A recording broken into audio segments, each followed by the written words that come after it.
Christ returns, speaks his truth. Letter 5. I, the Christ, am writing this letter 5 to clearly define the hidden reality, which I also refer to as the universal and divine, to help you stretch your minds to understand that whilst you are an individual, that which has given you being and individuality is itself universal, eternal, infinite, everywhere without beginning or end. For the sake of those people who have chosen to read letter 5 before my earlier letters describing my life and true teaching on earth, I will make a further statement that my true Jesus Christ self must not in any way be confused with the Jesus recorded in the New Testament.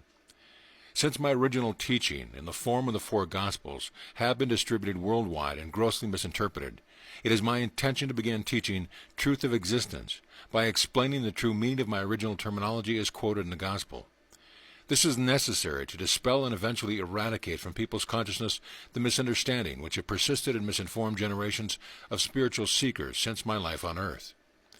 When on earth, to describe the reality behind and within existence, I deliberately coined the term the Father when referring to God. This was done for 2 reasons. Firstly, as I explained in letter 1, when I received enlightenment in a desert, I was enabled to see that the concepts describing the Creator of the universe as revealed by the Jewish prophets were completely wrong. Secondly, I was given to perceive clearly and fully understand the true nature of the Creator, and I realized that I was a nature of parenting, of fulfilling the needs of creation in clear-cut, specific ways which were synonymous with those of father-mother. Indeed, I saw that the parenting impulses present in all living creatures had been drawn directly from the Creator, and at the origin of all love and parenting drives also the origin of life and existence itself. I also saw that creation was a visible manifestation of the universal creative impulses of being, and therefore humankind could be termed the offspring of the Creator. For this reason, it was quite natural for me to speak of the Father when referring to the Creator, since to me this is what the Creator truly is in every way, more especially father-mother, but having regard to the Jewish insistence on the woman occupying a subordinate position in their daily lives, I referred only to the Father, to avoid Jewish resistance and to gain their acceptance of the new terminology. I also coined the term the Father to help the Jews realize that their concept of Jehovah and the rigidity of Jewish law was totally erroneous.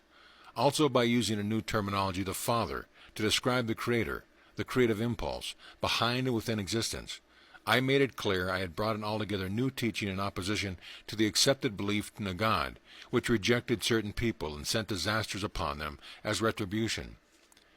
I want you to understand fully that nowhere has it been made clear in your New Testament that I brought a teaching completely opposed to the teaching in the Old Testament, and therefore the New Testament, as a true record of my life and teaching, cannot be trusted or accepted as believed.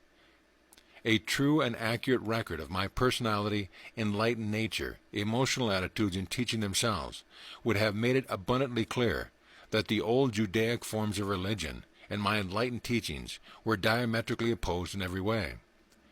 The Judaic religion was one of the extreme materialistic concepts. There are certainly writings from which spirituality enlightened Jews drew and continue to draw a mystical perception of our source of being. They are to be greatly honored and respected for their transcendent states of mind. But as the prophets reached the average man and women, their writings transmitted a different, controlling message, which is purely human and false. No control for good or evil is exercised from a God above.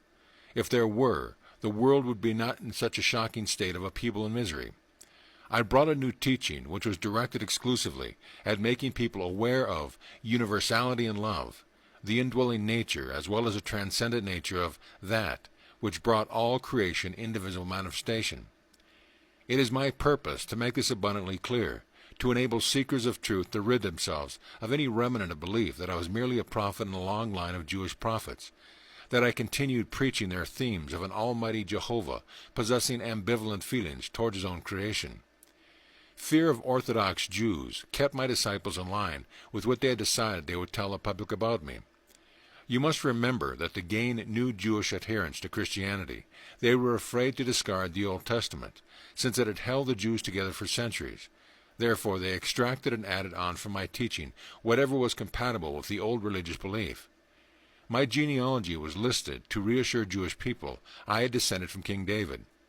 Why should they bother with this unless they wanted to make it clear that I was very much a Jew of ancient lineage and therefore could be a candidate for Messiahship?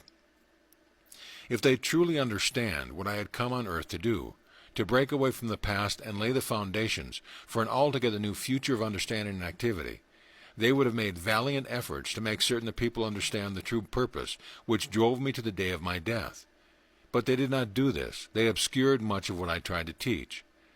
A strong-hearted disciple of mine, Stephen, was less afraid to speak about my true teaching, although these also had been embroidered, but even so, he was stoned to death.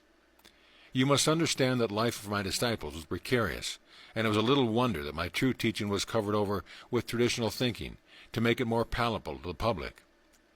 Even so, there will be fierce disputations when I say that Christianity only presents a record of some of my statements and healings which are not in too much conflict with Judaic teaching. It is a religion coined by my early disciples and by Paul after his induction in Antioch, to keep the Jews together as far as possible and to bring Gentile converts into the fold. Expediency then became a facet of Christian thought. This is the truth of my life and death on earth. Disputations will arise because people hold on to cherished beliefs and surrender them only with the pain experienced by those who lose their dearest possessions.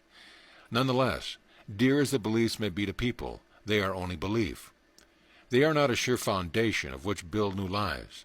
Now that I am returning to you through the medium of these letters, I am again making every attempt possible, within the parameters of your human perception, to describe for you the reality, your source of being, which initiated the universe and existence itself. Exactly as 2,000 years before, I have now come through the medium of these letters to lay the foundation for future spiritual evolution during the next millennium.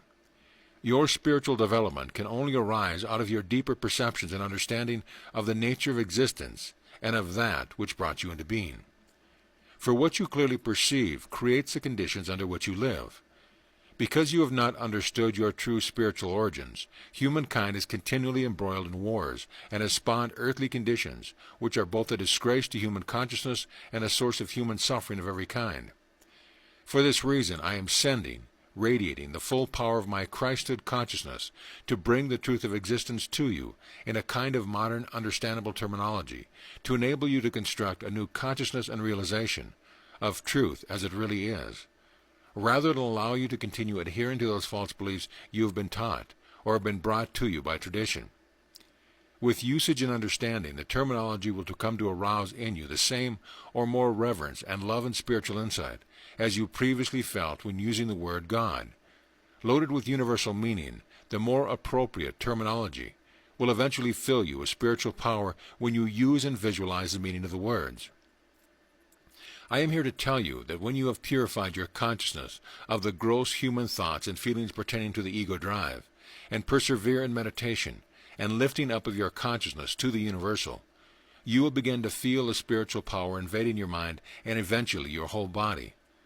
Therefore my teachings are exclusively directed at assisting you to open your consciousness to newness of life, vitality, and spiritual power, that you may abandon your old way of limited and dissatisfied living and find a new source of inner joy and fulfillment of your every need.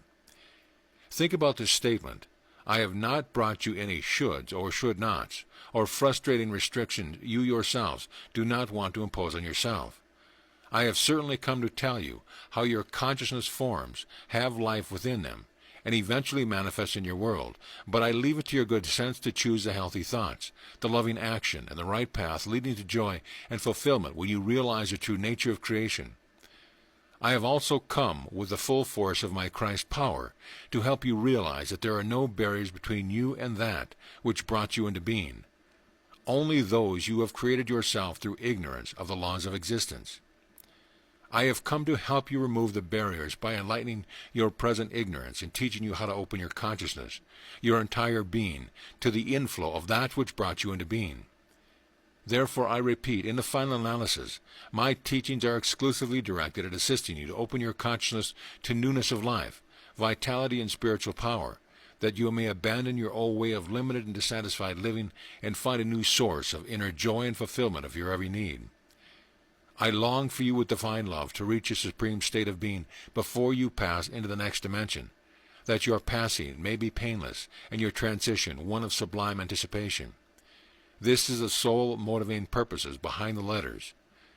The above